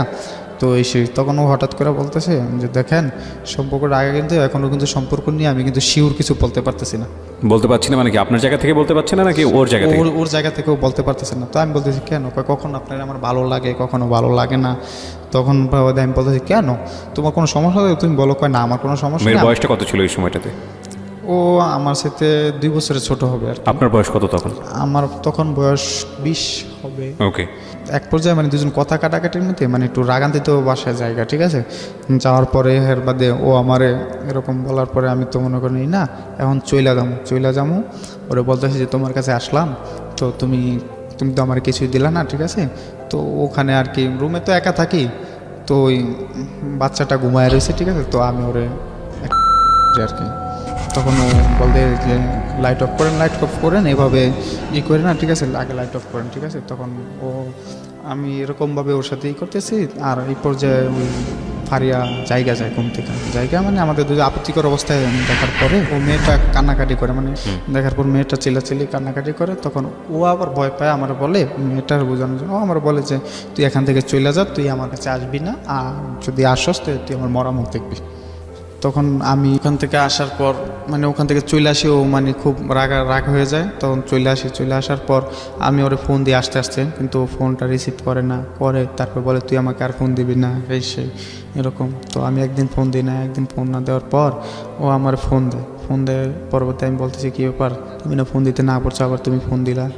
বলতেছি দেখতেছি যে বৌমর কি ফুলের মধু খেয়ে চলে যায় না থাকে। তখন মানে এটা বলে রিক্তা আপনাকে? এটা বলতেছে। তো আমি বলতেছি যে আমি তোমাকে ভালোবাসি, আমি কখনো চলে যাবো না, ঠিক আছে, এখন তুমি যদি চাও তাহলে কন্টিনিউ তোমার সাথে আমি কথা বলতে পারি। ও বলতেছে ওকে। তো আমি বলতেছি তাহলে আবার আসি তোমার সাথে দেখা করতে। ও বলতেছে যে অসুবিধা নেই, আসো। তখন 3 দিনের মাথায় আমি ওর সাথে আবার দেখা করার ডেট করি, ওর বোনের সাথে আবার যোগাযোগ করি যে আমি কিন্তু আবার আসতেছি। বলতেছে যে অসুবিধা নেই, তুমি আসো, কিন্তু সাবধান, আবার চলে যাও, তোমার দুলাভাই যাতে না দেখে। ওকে। তখন আমি যাওয়ার পর সকালবেলা ওর আমি একসাথে নাস্তা করি, খাওয়া দাওয়ার পর 12টা পর্যন্ত থাকার পর ওর সাথে মানে এর ফাঁকে আমার মানে একবার ফিজিক্যালি রিলেশন। এই বয়সে? হ্যাঁ, ওকে। ফিজিক্যালি রিলেশন হয়েছে এবং সেটাও চায় না, কিন্তু তারপরও আমার ইচ্ছাতেই মানে হয়। তারপরে আমি মানে আপনি জোর জবরদস্তি করেন না করতে বলা চলে? জোর জবরদস্তি ওরকমটা না, যেহেতু একবার একটু হয়ে গেছে, ঠিক আছে, এখন আর ওরকমই না। ওর বাসাতে এই ধরনের ঘটনা ঘটে? ওর বোনের বাসা। ওকে। পরবর্তীতে আমি দুপুরবেলা হয়ে গেছে, তো ওর বোন আর দুলাভাই আসবো, তখন আমি বাইরে বাসা থেকে বাইরে হওয়ার পর ওনারা যখন লাঞ্চ করে জায়গা, তখন আমিও লাঞ্চ করতে হেমায়তপুর যাই। হেমায়তপুরতে আসার পর আবার ওর সাথে আমার এরকম কথাবার্তা এক পর্যায়ে যে ওর সাথে আমার ওই দিনকে আবার এটা রিলেশন হয়। বুঝতে পেরেছি আমি। ঠিক আছে, হ্যাঁ। এরপরে কি ঘটলো সেদিকে যান। তারপরে ওখান থেকে ওই দিন চলে আসার পর এখন তো আর ভালো লাগতেছে না, যেহেতু সম্পর্কের মাঝে এরকম কিছু ঢুকে গেছে, এখন আর ভালো লাগতেছে না। তো আবার ওর সাথে কথা হতে বলছে, আবার 5 দিনের মাথায় ওর সাথে দেখা করার করি। তারপরে যাওয়ার পরে ওই দিনও আমাদের মাঝে এরকম এটা হয় আর কি। মানে এই বিষয়গুলো তখন রেগুলারই চলতেছিল? রেগুলারই চলতেছে। তখন ও বলতেছে যে আজকে আমার একটু ঘুরাইতে নিয়ে যেতে হবে। তো ওই দিন আবার ও দুলাভাই লাঞ্চে বাসায় আসেন, আফা আসছে। তো আফা আসার পর কথাবার্তা সরাসরি ওনার সাথে বলছি। তারপরে ও বলতেছে যে আমাকে আজকে ঘুরতে নিয়ে যেতে হবে। কোথায়? হেমায়তপুর ঘুরতে যাবো, ফুচকা খাইতে যাবো। তো বোন বললো বেশি দূরে নিও না, তো কাছাকাছি রাইখা আবার দিয়ে যাও, আর তুমি চলে যাও। পরে বলতে আমি ওরে নিয়ে হেমায়তপুর যাই। হেমায়তপুর যাওয়ার পর ওখান থেকে ফুচকা খাওয়া বাসায় চলে আসি। বাসায় ওর রাইখা তখন ওর যাওয়ার এক পর্যায়ে যাওয়ার আগে পরে আমি বলতেছি দেখো কত ঝগড়াঝাড়ি সেই সব কিছু প্রতিশোধ, তার ভিতরে সম্পর্কটা এই পর্যায়ে চলে আসে। তো তুমি কখনো আমার ছাইরা যাও না, আমি কিন্তু তোমার সত্যি সত্যি ভালোবাসি। মানে বুকে জড়ায় ধইরা অনেকক্ষণ মানে আমি কাঁদছি, ওর সাথে কথা বলছি। তখন চায় দেখি যে আমি কাঁদছি না, ওরও চোখ দিয়ে অনেক পানি ঝরছে, ঠিক আছে, যে আজকে সম্পর্কটা এই পর্যায়ে গেছে তুমি আমার করো না, ঠিক আছে। তো বলতেছে আচ্ছা ঠিক আছে। তখন ও আমার একটা পাপ্পি দিল, আমি চলে আসলাম। ওখান থেকে চলে আসার পর ওর সাথে আমার কথাবার্তা কন্টিনিউ চলতেছে, সব কিছু ওকে। মানে আমার মনে হয় যে আমাদের সম্পর্কে আর কেউ বাধা হয় না, এরকম চলতেছে। চলার পরে ওর আফা একদিন বাড়িতে গেছে, দেশে চলে গেছে। তারপরে কিছুদিন পর ওর বোন বাড়িতে গেছে। তো প্রতিদিন আমরা এত কথা বলি যেটা লিমিটের বাইরে। আচ্ছা, মানে এত কথা বলি। তো একদিন ও সকালেতে ফোনটা ধরতেছে না, হয়তো বাড়িতে কোনো আয়োজন ছিল এরকমই। তো বিকালবেলা ফোন ধরতে, তো আমি বলতে কী ব্যাপার তুমি ফোন ধরো না, কথা বললে কীভাবে থাকতেছে, ঠিক আছে এই সেই। তখন ও বলতেছে আমি বলতেছি আমি কেটা, আমি ওর বড় বোন, আমি শিউলি আপু। তো বলতেছে যে আমি বলছি আপু ওর একটু মোবাইলটা দেন না, ও এখন কথা বলতে পারবে না। আমি কই না, সারাদিন কথা বলি না, আপনি একটু মোবাইলটা দেন। বলছি না কথা বলতে পারবে না। পরে আমি বলছি আপু প্লিজ এমন করেন, একটু দেন না ওরে। পরবর্তীতে এক পর্যায়ে এক কথা দুই কথা বলতে গেলে ওনার সাথে আমার খুব একটু উত্তেজিত। মানে কথা বলতে পারবে না বলতে কি এটাকে হঠাৎ করেই বললো নাকি কোনো ঝগড়া চলতেছিল আপনাদের মধ্যে? হঠাৎ করে বলতেছে। তো আমি বলতেছি কেন দিবেন না, ওর সাথে একটু কথা বললে রেখে দেবেন 1 মিনিট। ফ্যামিলি তো জানতো আপনার বিষয়গুলো? ওর ফ্যামিলি জানতো। পরবর্তীতে উনি দিবেন না, এক কথা দুই কথা, যে উনি বলতেছে যে তুই আমার কাছে এত কৈফত চাসকে। তাই আমি বলতেছি আমি কৈফত চাই মানে আমি ওকে চাই, ঠিক আছে। আমার জামাইও তো আমার কাছে কৈফত চাই না। তখন আমি বলতেছি আপনার জামাই তো আর ওরকম লোক না যে আপনার কাছে আপনার জামাইয়ের মতো তো আমি না, ঠিক আছে, আমি আমারটার কাছে কৈফত চাই, ঠিক আছে। তখন উনি আমারে মানে খুব খারাপ ধরনের ভাষা গালিগালাজ করে, মানে মাথা পাগল হয়ে যায় যে ওরে আমার কথা বলতে দিতেই হবে। আর আমার আপনার একটু জিদ ছিল সব সময়। এক পর্যায়ে বড় ধরনের হয়ে যায়। তখন মামায় বলতেছে কি ব্যাপার জসিমের এতদিন কথাবার্তা বলছেন, এখন কথাবার্তা বলতে দেন না, কি ঝগড়াঝাড়ি হতে হয় না, পাগলামি করতেছে, এই করতেছে, আমাদের বকাঝকা করতেছে এই সেই। পরে বলতে কাকে বলে?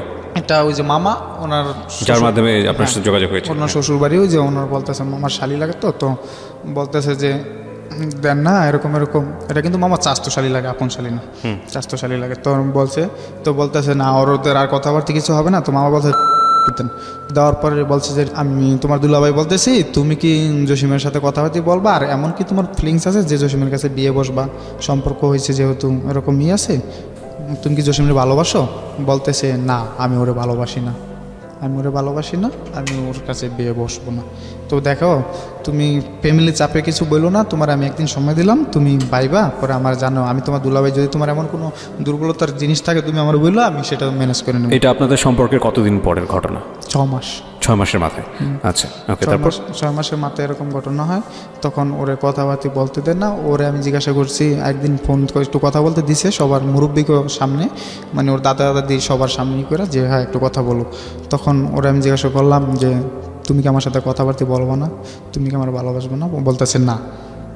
তখন আমি আর তো করার কিছু নাই গা, যেহেতু মুরব্বীদের সামনে বলছে। তখন আমি ওর দাদির সাথে কথা বললাম, সবার সাথে কথা বললাম। আমি বললাম যে ও কেন আমার সাথে এরকম করলো, আমাদের সম্পর্কটা অনেক গভীর, মানে আমি বলতে চাইতেছি না সব কিছু ভেঙে বলতেছি, অনেক গভীর সম্পর্কটা এই সেই। তখন বলতেছে ওর দাদি বলতেছে যে ভাই যা হওয়ার হয়ে গেছে, তো তুমি এগুলা নিয়ে করো না, ও তো ওরা লোকটা বেশি না, ওরা 2 বোন এরকমই। তো তুমি এক কাম করো, মনে করো যা টাকা পয়সা নষ্ট করছো এগুলো মনে করো যে জলে ফেলাইছে, তুমি পুরুষ মানুষ কামাই করতে পারবা, আর তুমি ওর চাইতে ভালো পাইবা। হ্যাঁ রাখা, তো এরকম ওর সাথে আর করো না। কিন্তু আমি তো আর এটা মাইনে নিতে পারি না, আমি এটা মাইনে নিতে পারি না যে আমি এটা করবো না। তখন এক পর্যায়ে মানে আর কথাবার্তা বলার কোনো রাস্তাই খুঁজে পাই না, ঠিক আছে, যে ওর সাথে তো কথাবার্তা বলবো এসে। তখন ও শুনতে পারি যে যে বাড়িতে অনেক গ্যাঞ্জাম, ওর সাথে আমারই, তখন আমি ফেসবুকে ওর সাথে আমার কিছু ছবি থাকে, ঠিক আছে, জি, এগুলা ছাইরা দিই। ছাইরা দেওয়ার পর ফেসবুকে কি করেন? ওর সাথে আমার 2টা ছবি থাকে, জোড়া ছবি আর কি। এটা আপনি ফেসবুকে ছেড়ে দেন? হ্যাঁ। মানে রাগ করে? রাগ করে ছাইরা দিই। রাগ করে ছাইরা দিই বলতে কি, ম্যানুয়াল পেন্টে ওর এলাকার কিছু লোক আছিল, তো হ্যাঁ, আপনার ফেসবুকে? হ্যাঁ। আচ্ছা। তো ছাইরা দিই, তখন ওর ভাই দেখতে পায়, সবাই দেখতে পায়, সবাই দেখতে পায়, মানে ওরে বলে। তখন ও আমারে ফোন দেওয়া মানে কী করে যে তুমি আমার এইটা করলা কি লেগে এসে, আমি কি তুমি আমার সাথে এরকম করলা কি লেগে। তো ছাইরা দেওয়ার পর এর বাদে ওর সাথে আর কথাবার্তা হয় না। তখন একদিন ও দেশ থেকে ঢাকা আসছে, প্রভৃতি ও বাড়িতে ওরে ফোনে আর পাই না, কারো কাছে ফোন দিয়ে এরকম পাই না। তো আমার আবার একটা প্লাস পয়েন্ট ছিল, সেটা হলো যে মামার শ্বশুর বাড়ি, ওনাদের সবার ফ্যামিলির কাছে জিজ্ঞাসা করে জানতে পারতাম, কিন্তু কেউ বলে না যাতে আমি ওর কোনো ক্ষতি করি এরকম। তো হঠাৎ করে একদিন মুন্নির, ওর চাস্তাবিন মুন্নির নাম্বারে ফোন দিয়া বলি যে মুন্নির কোথায়, বলতেছে আপনি কে, মানে একটা মহিলার দিয়া বলায়, যে বলতেছে আমি ওর খালতো ভাইয়ের বউ, তো ওদের নাম্বারটা বন্ধ, এরকম তো ঢাকায় গেছে। তো জানতে পারি ঢাকায় ওর বোনের বাসায়। তখন আমি ওই আমার যে মুদি দোকানে চাকরি করি, তারপরে যে মাল্টিপ্লাস কোম্পানিতে চাকরি করি, ওই 2টা মালিকের জানাই যে এরকম এরকম। আমি সরাসরি মাল্টিপ্লাস কোম্পানির ভাইয়ের কাছে যাই যে ভাই এরকম এরকম, আমি তো একজনের ভালোবাসি, তো এরকম এরকম, তো আমার সাথে গভীর সম্পর্ক কিন্তু এখন এলাও করতেছে না, হয়তো ফ্যামিলিগত চাপে, যদি আপনারা একটু যাইতেন, যাই আমার পক্ষ থেকে ফ্যামিলিগতভাবে কোনো নিতেন, উদ্যোগ নিতেন। তখন উনি বলতেছে যে হ্যাঁ অসুবিধা নেই, আমি তোমার পেছনে আছি, সমস্যা নেই, তুমি কবে যাবে। তো আমি বলতেছি যে আমি তাহলে কালকে গাড়ি ভাড়া করি, তো সাবার আছেও ওর দুলাভাইয়ের বাসায় যাই। তখন ওই ভাই আবার উনি আবার প্রেম করে বিয়ে করছে, উনি আবার এগুলো বোঝে, উনি সবসময় আমাদের এরকম বলতো, সাপোর্ট দিত। তো উনি বলতেছে যে অসুবিধা নেই, যত টাকা পয়সা যা কিছু লাগে, হ্যাঁ যত বড় ঘরের মাইয়ে হোক আমি তোমার এনে দেবো। তো উনি আমার লিড দেওয়ার পর পরের দিন সকালবেলা আমি 2টা গাড়ি ভাড়া করি, হাইস গাড়ি ভাড়া করি। তখন এই মালিকরে বোঝানো লাগবে, তখন এই মালিকরে বুঝাইতে যান, ওনার বাপেরও বুঝাইতে গেছে। তখন উনি বলতেছে না এই ছেলের বিয়ের বয়স হয় নয় এরকম, ও এখন কেন বিয়ে দিব, ওরে আমরা এত বছর ধরে পালন করি, ওর ডিসিশন আমরা নিমু। কে বলছে এটা? এটা লোক ওই যে মুদি দোকানে যে চাকরি করি। আচ্ছা আচ্ছা। হ্যাঁ, তখন উনি বলতেছে যে এরকম ওর ডিসিশন আমরা নিমু, এখনই এরকম হওয়ার কিছু না, ওর বাপ মার সাথে কথা বললে আমরা নিমু। তো বলতেছে কাকা, ওই ভাই বলতেছে যে কাকা যারা প্রেম করে তারা এরকমই, ছেলেটা তো ও তো প্রেম করছে, তো আমরা যাই আগে ফ্যামিলিগতভাবে দেখি কথা বলে, তো আমরা তো আর এখন কিছু করতেছি না, আগে কথা বলে দেখি, তারপরে কথাবার্তি বলতে যাইব। তো এই টাইমে বলতেছে যে ভাই বলতেছে যার বাইর যামু তার তো একটু জানান দরকার। তো আমি আমার দুলাভাইরে নিছি, দুলাভাইরে নেওয়ার পর আমার 2টা মালিকের নিছি, আরও এলাকার বড় ভাই এখন নিছি, নেওয়ার পর যামু। এখন ফোন দিছে ওই ওর দুলাভাইয়ের কাছে, বলতেছে যে ভাই আমরা তো আপনার বাড়িতে আসতেছি আপনার শালির দেখতে। আচ্ছা। বলতেছে কোন বিষয়ে, বলতেছে ওই যে জসিমের সাথে ওর সম্পর্ক, এটা তো ব্রেকআপ হয়েছে, দেখি আমরা একটু ফ্যামিলিগতভাবে কথা বলে দেখি। তো বলতেছে দেখেন ভাই, ও আমার বোন না, ও আমার শালি, ঠিক আছে, তো ওর বিষয়ে কিছু বলার আমার অধিকার নাই। তো আপনারা যদি যান তাহলে ওর বাড়িতে যান, ওর বাড়িতে যান, ওর বাড়িতে গেলে হয়তো এরকম কিছুটা একটা ফলাফল পাইবেন, কিন্তু ও তো আমার শালি, ওর বিষয়ে আমার এর চেয়ে বেশি কিছু বলারই নেই। তখন যাইতে দিব না, তখন আমি বলতেছি না, আমি গাড়ি ভাড়া করছি, আমি আজকে যামই, ঠিক আছে, ওর সাথে দেখা করবোই, ও যখন ডাকাইছে, অনেকদিন ধরে কথা বলতে পারি না। তখন আমি আমার আটকে রাখে অনেকে, তারপর বিকালবেলা ছাড়ার পর আমি বিকালবেলা আমার একটা ফ্রেন্ড আছে যে হেলাল আর লোক জসিম আরেকজন আমার মিতা, ওরে নিয়ে আমি এই সাভার যাই। সাভার যাওয়ার পর ওই বাসায় যাওয়ার পর দেখি ও বাইরে দিয়ে তালা মারা, তো আমি জানলা করতেছি, তো খুলছে, খোলার পর ও বলতেছে যে কী চান। আমি বলতে তুমি এরকমভাবে কথা বলো, কী চাই, তুমি জানো না আমি কেন আসছি। কতদিন পরে দেখা হলো? এটা প্রায় 2 মাস পর দেখা। 2 মাস পরে, ওকে। তখন তুমি জানো না যে আমি কেন আসছি, ঠিক আছে, আমি না তোমার ভালোবাসি, এই সে, তুমি আমার সাথে এরকম করো কেন, তোমার কি ফ্যামিলিতে কোনো চাপ দিছে, তুমি কি কোনো চাপের উপরই করতেছো।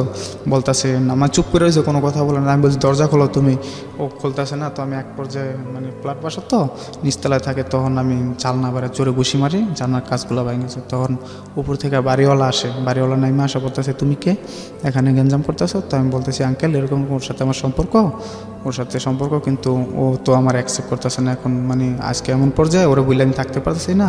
তো ওরে বলেন আমার ভিতরে নিতে, আমি ওর সাথে একটু কথা বলবো। তো বলতেছে মেহমান আসছে, ভিতরে নাও। মেহমান ভিতরে নাও না কেন, ও বলতেছে ওকে আমি চিনি না। তখন তো ওই লোক আমার বলছে ওর তোমার চিনে না, আর তুমি বলতেছো এই সেই, মানে এক পর্যায়ে আটকেইব এরকম ভাব। তখন আমি বলতেছি দেখেন আঙ্কেল, ওর সাথে আমার কিছু ছবি আছে, ভিডিও আছে, এগুলো দেখেন, ও যদি আমার না চিনে তাহলে এগুলো কোথা থেকে আসলো। তখন দেখাইলাম, উনি বলতেছে এই মেয়ে তোমার যদি নাই চিনো তাহলে তোমার সাথে এগুলো আসলো কোথা থেকে।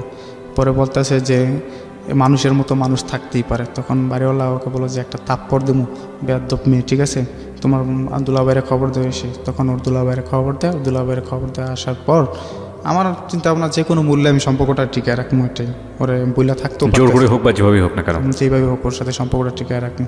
তখন ওর দুলাভাইয়ের খবর দেয় মতন দুলাভাই আসে, ওর দুলাভাই আসার পর কোনো কথা বাড়তি কিছু না বললে চুপটি আমার খুব খুশি এসে মার শুরু। কিন্তু আসার আগে আমি অনেক কান্নাকাটি করছি যে তুমি একটা বার দরজাটা খোলো, তুমি আমার সাথে চলে আসো, আমি তোমার নিয়ে যে দেখো। দুলাভাই মানে হচ্ছে যাকে, যে আপনার মামা? না, তাহলে এটা লোক ওর দুলাভাই, আর ওর আর যেটা মামা এটা লোক ওর চাস্তো দুলাভাই। আচ্ছা আচ্ছা, ওকে। তখন ওর দুলাভাই আমার মানে খুব উপরি চুপড়ি বসি, তখন আমি ওনার পাওয়ারি করে দূরে বলিস দুলাভাই আমার মায়ের না, আপনি আমার কথাগুলো শোনেন, কথাগুলো শোনেন, তারপরে যা কিছুই করেন। বলতেছে তুই আমার বাড়িতে এসে গ্যাঞ্জাম করস, এই সে আমার শালির নিয়ে করস তোমার। তখন ওখান থেকে ওই বাড়িওয়ালা ছাড়াইলো, ছাড়ানোর পরে আমার বলতেছে দেখো বাবা, মায়ের তো আর আমাদের না, আমি তোমার ঘটনাটা শুনছি, তো যাই হোক তুমি চলে যাও, তুমি ওর চাইতে ভালো মায়া পাইবা, আর হয়তো আমি এতটুকুই পারবো, আমার বাড়ি থেকে ওদের বাড়ি করে দিতে পারবো, যেহেতু ওর শালির নিয়ে আমগো বাড়িতে গ্যাঞ্জাম, আমাদের তো বাড়ির একটা মান সম্মানের বিষয় আছে, আর ওর বোনের জন্য আমাদের বাড়িতে ভাড়াটিও থাকে না, একটু গ্যাঞ্জাম বেশি করে, তুমি চলে যাও এসে। তো ওখান থেকে আমি চলে আসি, কিন্তু রাগ প্রচুর মাথার মধ্যে, যে মার খেয়েছি, রাগের পরে ওর সাথে মনে করেন যে খুব খারাপ ব্যবহার করি, ওর দুলাভাইয়ের ফোন দিয়ে একটু গালাগালি বকাঝকা করি যে তুই আমার মারছস, আজকে তোর ছোটো ভাই থাকতো তুই কি এভাবে মারতে পারতি, তুই আমার প্রত্যেক টাকা দিস না, আমি প্রত্যেক টাকা তোরে ফিরে দেবো, ঠিক আছে, তুই পারলে আমার দেখা নিস, ঠিক আছে, আমি আচ্ছা ঠিক আছে দেখা নেবো, ঠিক আছে, আমি পিছন থেকে তোর একটা বাড়ি দিলেও দেবো আমি, ঠিক আছে, কয়টা তো দেখ কাপুরুষেরা, ঠিক আছে, তাই আমি বলছি আমি হ্যাঁ আমি কাপুরুষ, তারপর আমি তোর দেখে নেবো। ওর বোনে আমারে পরবর্তী রাত্রে ফোন দিয়ে বলতেছে তুই আয়, তোর কাছে মানে এটা আমাদের নেওয়ার জন্য আবার মারবো, নেওয়ার জন্য মানে বেশি প্ল্যান তৈরি করছে, যে সত্যি বলতেছি তুই যদি মানুষ নিয়ে আসতে পারস তাহলে যা তোর কাছে তুইলা দিমু লিখতে। তো ও বলতেছে হ্যাঁ তুমি আসো।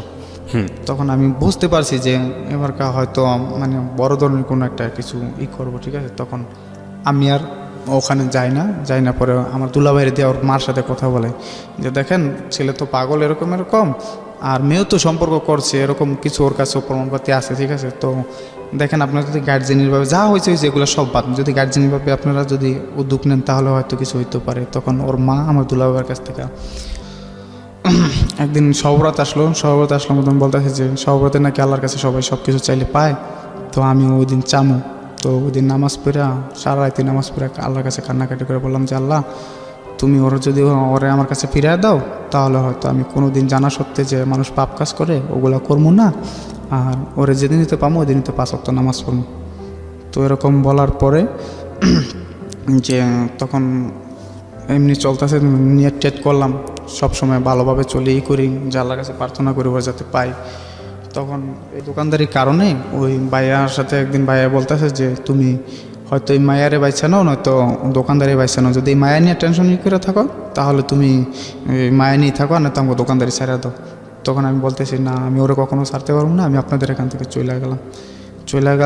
তার মনে তো মানে তখন আপনি আলটিমেটলি আপনার কাজটা ছেড়ে দিলেন মেয়েটার জন্য? হ্যাঁ, মেয়েটার জন্য কাজটা Okay, ছেড়ে দিই, যে আমি okay. কখনো ওরে বুলা থাকতাম না, যদি আরও যুদ্ধ করা লাগে সেও আমি ওরে নিয়ে বাঁচলাম। তখন বাবির কাছে বললো যে ও কত বড় সাহস, ও মুখের উপর কথা বললা এইভাবেই করলো, ঠিক আছে মেয়ের জন্য তো ছাড়তে যদি বলে তাহলে ছাইরে দেখ যাক। পরবর্তীতে 2টা চাকরি করি, ওইটাও করি এটাও করি, তখন এটা ছাইরে দিই। এটা ছাইরে দেওয়ার পর ওই যে মাল্টিপারপাসের যে এইটা করি ওটা আবার পায়ে একটা বিমানবন্দরের কাজে হাত দিতে গিয়ে ওনার বড় ধরনের একটা 10 নামে ব্যবসায় 10 নামার পর ওই চাকরিটাও মানে মানে আমার তো চাকরি জানা, উনি ব্যবসাটা ক্লোজ করে দেয়। আচ্ছা, ক্লোজ করে দেওয়ার পর এখন তো বেকার ঘুরতেছি, আর এমনিতে ওর জ্বালা যন্ত্রণা, আবার চাকরি নাই গা, খুব একটা মানে খারাপ লাগতেছে। তো ওই যে আমার ফ্রেন্ড অলি, ওরে ফোন দেওয়া বলি যে অলি এরকম আমার আপনি কি 2টা চাকরি ছেড়ে দেন? হ্যাঁ 2টা চাকরি, এখন আমি বেকার। তো আমার ফ্রেন্ডের বললাম যে তুমি আমার জন্য একটা চাকরি দেখো, তো আমি একটা চাকরি দেখো। তো ও আমার বলো যে তুই তো বড় দোকানে চাকরি করস, তো আমি তোরে বড় দোকানে আগে না চাকরি দেখি মিলাই দিতে পারলাম। তখন উত্তরা দক্ষিণখান বাজারে আর কি ও আমার একটা চাকরি দেয় বড় মুদি দোকানে, ভদ্রলোক, রিটায়ার্ড একজন সেনাবাহিনী। আচ্ছা, তো উনি যাওয়ার পর পয়লা দিন যখন দোকানদারি করলাম, উনি আমার দোকানদারি দেখে খুব খুশি। তো বলতেছে যে আমি তো এতদিন পোলাপাইন পাই নাই, তোমার তো কাজটা আমার ভালো লাগলো, তো তুমি আমার এখানে থাকো সুন্দর মতো। আমার কাজ দেখা উনি আবার পাশে একটা দোকান কিনে প্রায় 70 লাখ টাকাতে দোকান কিনা উনি মানে ওই যে ফ্যামিলি ফেয়ার যে মার্কেটগুলো আছে না, ওরকমভাবে পণ্যগুলো সাজাইবো আর কি এরকম। তো আমি পুরো দোকানটা সাজায় দিই, সাজায় দেওয়ার পর উনি আমার 1000 টাকা বকশিস দেয়। ওনার যা ব্যবসা সব কিছু বুঝাই দিয়ে উনি ভালোই চলতেছে। উনি একদিন আমার বলতেছে দেখো আমি তো আগে পরে পোলাবেন রাখছি, ওরা তো চলে গেছে গা, টাকা পয়সা মাইরা চলে যায়, তো তুমি যদি থাকো, আমার মার অনেক সম্পদ আছে এই আছে, যদি আমার মার মনটা জয় করে থাকতে পারো তাহলে হয়তো তুমি থাকতে পারবা, ভালো তোমার লাইফে লাগবে। জি। তখন আমি বলতেছি যে আচ্ছা ঠিক আছে আঙ্কেল, আপনি দোয়া করেন আমি যেন সব কিছুই করে থাকতে পারি। বলতেছে যে তোমার কাজগুলো অনেক পছন্দ হয়েছে, তুমি আমার এখানে থাইকো, যাও না। তো একদিন বাসা থেকে বিকালবেলা নামতেছি লিফটে, কারেন্ট চলে গেছে, লিফটে আমি আটকে আছি। তো হঠাৎ দেখি আমার মোবাইলে একটা মেসেজ যে ভাইয়া বিজি না থাকলে প্লিজ কল মি, ওই জাসমিনের মোবাইল থেকে একটা মেসেজ। তখন আমি মোবাইলে টাকা ছিল না, আমি ব্যাকও করতে পারিনি। তখন আবার একটা মেসেজ আসে, গুড নিউজ আছে। তো আশা ফোন দিলাম, ফোন দিয়ে বললাম যে জাসমিন কী হয়েছে। বলতেছে যে ও রিক্তা তো আপনার ফোন দিতে বলছে, ও আপনার কাছে চলে আসবো। তখন আমি বলতেছি দেখো এরকম মিথ্যা অভিনয় আর করতে না বললো, ঠিক আছে, যে আমি এখন ওরে বইলা গেছি গা অনেকটা, বইলা আমি থাকতেছি, তো ওরে মিথ্যা অভিনয়টা করতে না বললো। তখন ও বলতেছে যে না, ও সত্যি চলে আসবো, আমি আমার লাভারের কাছে চলে যাবো, ও চলে যাবো। তখন আমি বলতেছি দেখো জাসমিন, আজকে তোমার একটা কথা বলি, ও যদি সত্যি আমার কাছে আসে তাহলে সেটা বলো, আর যদি কোনো রকম প্রতিশোধ নেওয়ার ইচ্ছা থাকে তাহলে সেটা যদি ও নেয় তাহলে আমি মাথা পাইতে নেবো, যা না খুশি তাই করুক, কিন্তু আমার জীবনটা নষ্ট করো না। এটার সাথে আমার লাইফ জড়ায় রয়েছে, আমার ফ্যামিলি, আমার ভবিষ্যৎ সব কিছু জড়ায় রয়েছে, আমি এখন একটা ভালো চাকরি করি, প্লিজ ওরে যদি বলো, ওরে তুমি বুঝায় বলো। পরে ও বলতেছে না সত্যি। তো আমি বলতেছি ওর কাছে মোবাইলটা দাও। মোবাইলটা দেওয়ার পর আমি জিজ্ঞাসা করলাম রিক্তা কী হলো, তুমি কি বলো, এগুলো কি সত্যি? বলতেছে হ্যাঁ। তো আমি বলতেছি যে তুমি তাহলে এতদিন করলা, এরকম করলা, আবার কি তুমি আমার ছেড়ে চলে যাও? কয় না দেখেন আমার ভুল, আমি বুঝতে পারছি, আমি আপনার কাছে জানুয়ারি 1 তারিখে চলে আসবো।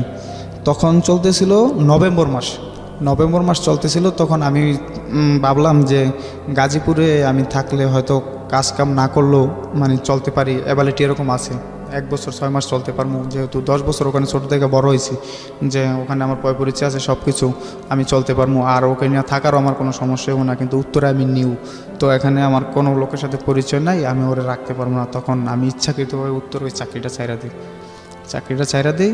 ও তখন ওই মালিক আমারে না বলছিল যে তুমি চাকরিটা ছাইরো না, আমার দোকানটা তুমি আগলে রাখো, কিন্তু না, আমি ওনার করে ওখান থেকে চলে আসার পর রিক্তার সাথে কথাবার্তা চলেই করে, কিন্তু ও আমার সাথে কথাবার্তা মানে একবারে বলে না, মানে সপ্তাহে 1 দিন বা সপ্তাহে 2 দিন এরকম যোগাযোগ হবে ও বলে। তখন আমি বলতেছি আচ্ছা ঠিক আছে, এইভাবেই যোগাযোগ চলার পর অনেক দিন পর কষ্টে ম্যানেজ করি যে ওরে আমি দেখা করবো ম্যানেজ করি। তো বলতেছে আচ্ছা ঠিক আছে। তখন ওই জ্যাসমিনের লাভার থাকে মোহাম্মদপুরে থাকে। তো মোহাম্মদপুরে বলতেছে যে ওর কাছে যায় আপনি থাকবেন, তো ওরা দুজন আপনারা দুজন একসাথে আসবেন, আমরা আসমু তাও দেখা করবো। তখন ওই ছেলের কাছে যাই মোহাম্মদপুরে যাওয়ার পর ওর বাসা রাতে থাইকা পরদিন সকালবেলা আমরা ওদের সাথে দেখা করতে যাবো। ওদের গ্রামের বাড়ি ওই মাদারীপুর শিবচরে যায়। শিবচরে যাওয়ার পর ওরা আসবে, তো পাঁচচর একটা জায়গা আছে খুব সুন্দর, ওই জায়গায় ওরা আসবে, ওখানে আমরা দেখা করবো। তো অনেকক্ষণ ওয়েট করার পর দেখলাম ও আর ওর বান্ধবী আসলো। ওর বান্ধবী আসার পর আমি বলতেছি যে কই তোমরা এখন আসো না, বলতেছি আমরা আশা করছি তুমি সোনার বাংলা প্লাজার এখানে দাঁড়াও। তো সোনার বাংলা প্লাজার এখানে দাঁড়ানোর পর এখন ও দেখে ওর খালারের সাথে নিয়েছে। তো ও আবার আমার সাথে সবসময় এরকমই করে দেখা, তো আমি এবার মানে ওর শপথ প্রতিজ্ঞা করানোর জন্য মানে একটা কোরআন শরীফ কিনে নিয়ে গেছিলাম আর আমি বিষ কিনে নিয়ে গেছিলাম যে আমি যে এটা দিয়া যে কোনো ওর একটা নিয়ম, হয়তো আমার আজকে মরণ চাইবো, নয়তো আমার বাঁচাইবো, দুইটার একটা। হয়তো কোরআন শরীফ সব এটা ওর বাসাতেই, হ্যাঁ না ওর বাসা থেকে একটু দূরে আর কি, ও আসছে দেখা করবে। ওকে। তখন আমি যাওয়ার পরে এখন কোথায় দেখা করবো, তখন ওই সোনার বাংলা প্লাজার উপরে আবাসিক হোটেল আছে, তো ওখানে একটা রুম ভাড়া নিলাম। তো দিতে চায় না, তখন বলতেছে কী সমস্যা, কী নিয়ে দেখানো। তো বলতেছে যে ওর সাথে আমার আগে রিলেশন ছিল, এখন বিয়ে হয়ে যাবো, তো এই জন্য একটু মিট করতে আসছি, তো আমাদের একটা রুম দেন। যেহেতু ওর খালা আছে গার্জিয়ান, তো বলছে মতন দিছে। দেওয়ার পরে আমি ওরে অনেক কথাবার্তা ওখানে বললাম, করলাম যে দেখো তুমি যদি আজকে আমার বলো যে হয়তো তুমি আমারে অ্যাকসেপ্ট করে নেবো চিরজীবনের জন্য, নয়তো আমার একবারে ছাড়বা, দুইটার একটা। আর ছাড়তে গেলেও ঠিক আছে, তুমি যদি আমার আজকে ছাড়ে দাও তাহলে আমি বিষ খেয়ে মারা যাবো। ওকে। তখন ও তো পুরাই একবারে মানে আমার এই অবস্থা দেখে পুরো একবারে ইয়ে হয়ে গেছে, ঘাবড়ে গেছে। ঠিক আছে, ও বলতেছে না আমি কোরআন শরীফ শপথ করতে পারবো না। তখন ও বলতেছে ও তো কিছুতেই করবো না, ঠিক আছে। তখন আমি বলতেছি আচ্ছা ঠিক আছে, যদি তুমি আমার ভালোই বাসো তাহলে এত অভিনয়ের তো কোনো দরকার নাই, ঠিক আছে। তখন আমি করলাম যে ওর বলতেছে যে আমি বিষ খেয়ে মেরে যাবো, ঠিক আছে। তখন ওর খালা বলতেছে যে ছেলেটা যখন এত করে করে, ওর বান্ধবী বলতেছে তাহলে তো সমস্যা কোথায় তখন ও কোরআন শরীফে হাত রেখা বলে যে আমি কখনো তোমারে ছেড়ে যাবো না, আমার বাপ মা যদি কোনো জায়গায় বিয়ে দেয় আমি বসবো না। এটা যাকে লাভ করতেন সে সেটা বলে? হ্যাঁ। তারপরে ওখানে মানে এরকম হওয়ার পর তখন আমাদের ওই হোটেলটা বাড়ার সময় শেষ হয়ে যায়, তো ওখান থেকে আমরা বাইরে আমরা একটা হোটেলে সবাই খাইতে বসি আর কি। খাইতে বসার পর ও আমার খাওয়া দেয়, আমি খাওয়া দিই। এরকম হওয়ার পর এখন চলে যাইব, তো ও যে চলে যাবো আমার ভালো লাগতেছে না, যে দেখা করলাম এত দূরতে আসলাম চলে যাবো। তখন আমি বলতেছি আমি তোমার শিবচর পর্যন্ত আগে দিয়ে আসি, তো নিব না, যদি কেউ দেখলে সমস্যা আছে এই সেই। আবার যেই ছেলে আমার সাথে আসছে ওর বান্ধবীর বয়ফ্রেন্ড, ওর একটু তাড়া আছে, ঢাকা আসতে হবে। তখন আমি বলতেছি চলেন না একটু শিবচর পর্যন্ত আগে দিয়ে আসি। তো শিবচর পর্যন্ত ওদের আগে দিয়ে আসলাম। যখন ও আমার ছাইটা চলে যায় আমি দেখতেছি যে এরকম একটা লম্বা রোড, এই রোডটুক চললাম মানে বেকা মোড় নিব আর কি, ওইটু আর ওরা দেখতে পারবো না। তখন আমি ওর ফোন দিয়ে বলি রিক্তা আমার খুব কষ্ট হইতেছে, তুমি কি চলে যেতেছো আমার একা একা রেখা এত এই জায়গায়? তো বলতেছে যে তুমি তো চলে যাও, ঠিক আছে আমাদের আবার দেখা হবে। তখন আমি বলতেছি আমার খুব কষ্ট লাগতেছে, মানে আমার খুব কান্নাকাটির একটা পাপ। তখন ও ব্যান গাড়িওয়ালা বলতেছে যে আপনি একটু গাড়িটা রাখেন তো। তখন ও দৌড়ে আসার পর মানে একটা সিনেমাটিক দৃশ্যের মতোই, ঠিক আছে। ও আসার পর আমি ওরা জড়ায় ধরি, খুব কান্নাকাটি করি যে দেখো তুমি আমার ছাইরা চলে যাইতেছো, আমার খুব কষ্ট হইতেছে। তো আমার একটা টান দিয়ে একটা বিল্ডিংয়ের নিচে নিয়ে বলতেছে আর পাগল এই যে তোমার মাথায় আত্রিকা বললাম, ঠিক আছে আমি আবার পয়লা বৈশাখে তোমার সাথে দেখা করবো, তো তুমি কোনো না আমি তো তোমারই আছি, আমি তোমার আর ছাইরা কখনো যাবো না, এই করবো না। তখন আমি ওখান থেকে ওর খালায় বলতেছে যে মাইসে দেখলে খারাপ বলবো, চলে আস, ঠিক আছে। বলতেছে বাবা তুমি যাও। তখন চলে আসলাম। তো চলে আসার পর ওই ছেলের জায়গায় দিয়া আমি বাড়িতে যাবো আর কি, রাত্রেবেলায় রাতকে লঞ্চে বাড়িতে যাবো। বাড়িতে তো ও যাওয়ার সময় অনেক ফোন দিছে, কখন কোথায় গেছো, ঠিক মতো যাইতেছো নাকি এই সেই। তখন ফোন দিছি রাত্রেবেলা, ওর সাথে কথা বলতেছি। বলার পরে দেখেন আমার তো ঘুম আসতেছে না, আমি আপনার সাথে অনেক কিছু কথা দিয়ে ফেলাইছি আজকে। আর খালা বলছে যে আপনার কথা, যে ছেলেটা তোকে অনেক ভালোবাসে, যদি আমার একটা মেয়ে থাকতো তাহলে ওর কাছে আমি আমার মেয়ের বিয়ে দিতাম, ঠিক আছে। আসলে ছেলেটা তোর খুব ভালোবাসে।